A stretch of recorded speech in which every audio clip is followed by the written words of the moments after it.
আমাদের মাননীয় স্বরাষ্ট্র উপদেষ্টাকে কেমন লাগে আপনাদের আমি জানি না, তবে আমার কাছে খুবই একজন অত্যন্ত প্রিয় একজন মানুষ। যে আমি এ যাবৎ পর্যন্ত যারা মন্ত্রী পরিষদে পেয়েছি বা দেখেছি, আর এমপি পরিষদে যাদের দেখেছি বা পার্লামেন্টে যাদেরকে দেখেছি, যারা ক্ষমতাবান বা মেম্বার চেয়ারম্যান দেখেছি, মানে আমার দৃষ্টিকোণ থেকে আমাকে আমার এ যাবৎ পর্যন্ত কাউকে এত ভালো লাগেনি যতটা ভালো লাগে এই প্রিয় মানুষটিকে।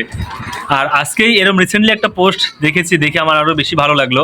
দেখুন ভিডিওটা, অত্যন্ত চমৎকার একজন মানুষ। আপনি যান এই কন্ট্রাক্টর আপনি চেঞ্জ করেন। সরি স্যার, মানে খালি চুরি ছাড়া আর কোনো কিছু নেই। 100% ভালো ছিল, 100%। এইটা কই ইঞ্জিনিয়ার সব কই দেখেন, আপনারা দেখেন আপনি কোথা থেকে পাস করছেন? হ্যাঁ, এটা কি এক নাম্বার? ওইটা বাইর করো, এটা এক নাম্বার নাকি? এটা কি এর এক নাম্বার? এটা এক নাম্বার ইট নাকি? দেন তো কি ইট লাগাইতেছে। আরে শোনেন, এটা কি ইট লাগাইতেছেন আপনি? শহীদের কবরের উপরে আপনি এরকম দুর্নীতি করতেছেন। এরকম এই ভালো ইট করেন স্যার, 100% ভালো ইট ছিল। এটা হচ্ছে 100% ভালো ইট ছিল, 100%। এইটা কই ইঞ্জিনিয়ার সব কই দেখেন, আপনারা দেখেন আপনি কোথা থেকে পাস করছেন?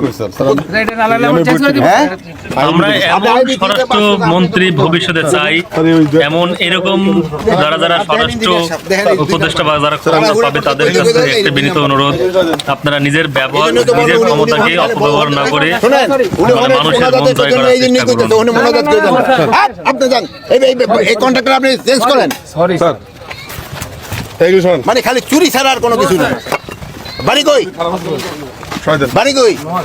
ওই তো নোয়াখালী তো জায়গা তো ভালো, কিন্তু চুরি করেন কে? না স্যার, এই যে দেখেন, এই যে আপনারা দেখেন ছবি উঠে নেন। চেঞ্জ করে দিব এই যে ভাই, এই যে ছবি সব উঠেন। চেঞ্জ করে দিব স্যার, সব চেঞ্জ। কেন বলার পরে চেঞ্জ না করেন? স্যার, স্যার আপনারা দেখেন, আমরা রাতের বেলা আপনারা একটু ছবি উঠান।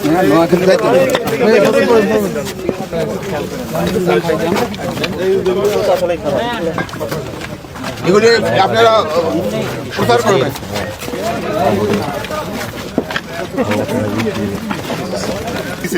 আপনারা এরকম কোয়ালিটি হবে না, ভাঙিয়ে গেছে। আপনি একটু ছবি উঠে নেন, দেন ঘুরে দেখেন ছবি, এরকম হবে না। রাফ হইল, পয়সা নেওয়ার সময় রাফ পয়সা নিছে। এই দেখেন আপনারা ছবি উঠে নিবেন, এটি জানাই প্রচার করবেন। একটু লাভ এটা ফালাই দেবেন।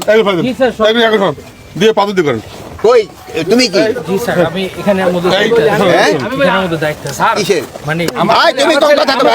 জি স্যার, আচ্ছা কথা বলো স্যার, বলো তুমি কিসের দায়িত্বে আছো? মানে এটার মধ্যে সার্বিক দায়িত্ব আছে। সার্বিক দায়িত্ব কি? তুমি সাবে এক্সটেন্স দিন না স্যার, আমার ঠিকাদারের লোক। ঠিকাদারের লোক, এগুলো সবই করো, চেঞ্জ করো স্যার যেটা আপনারা একটুখানি আইসা দেখেন, বুঝছেন? ঠিক আছে।